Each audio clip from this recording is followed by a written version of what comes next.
Walo na ang napaulat na patay dahil sa bagyong Lawin, kabilang ang 2 sa Isabela. Sa Cagayan Province naman, posible nang ideklara ang state of calamity.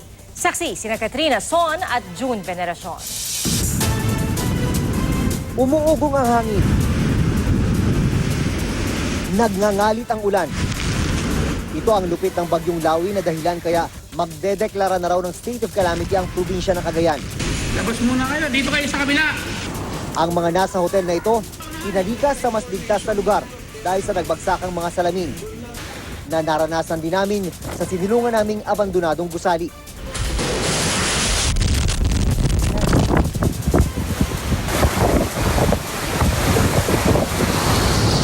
Matapos ang magdamag na pagbayo ng bagyo, tumambad ang pinsala sa mga bahay at establishmento. Mapatrak man o burger stand, itinumba. Tila balde sa ilang gasolinahan na bukas pa. Bigla na lang nabasag yung isang isang salamin. Pag nabasag na yung isang salamin, tumakbo na ako. Mamaya sunod-sunod na nabasag na lahat. Panawagan nga lang namin na kung pwede lang magdala natin ang mga relief goods, pagkain dito sa amin. Oo, kailangan namin.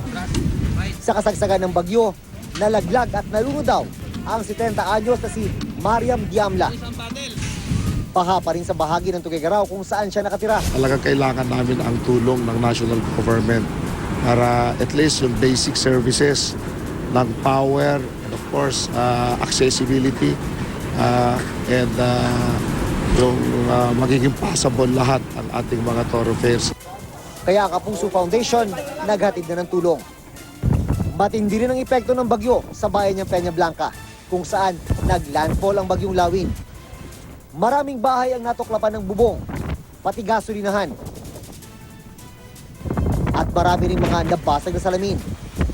Saan man lumingon, nagkalat ang mga tumaob na poste at puno.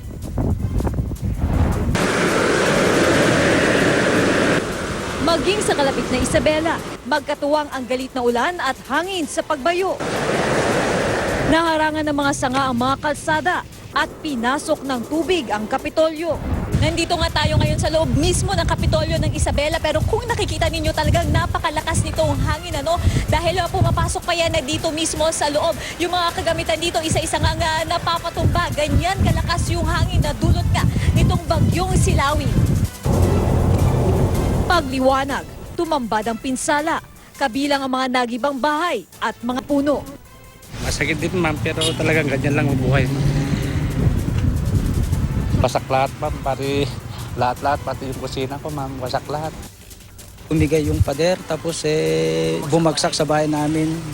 Yung bahay namin, natutulog ako sa kwarto. Ayun, bigla akong bagsakan ng mga semento. May mga binaharing barangay, lampas tao sa ilang lugar. Masakit na. Hindi ko nga alam kung paano na naman namin yung bubong niya kasi nawas out talaga yung bahay namin. Sa kabila ng mga baha. Nalunod. Kinatay para may benta yung katawan para mabalik yung niya. At pinsala, pursigido silang bumangon. 60% ng Isabela ang brownout, 2 naman ang patay. Yung dulot ng bagyong Karen, hindi pa tayo nakakaangat doon. Ito na naman yung panibagong problema natin na magdudulot ng pagbaha. Mula rito sa Isabela, ako si Katrina Son. At mula rito sa Cagayan, ako si June Veneracion, kami ang inyong Saksi.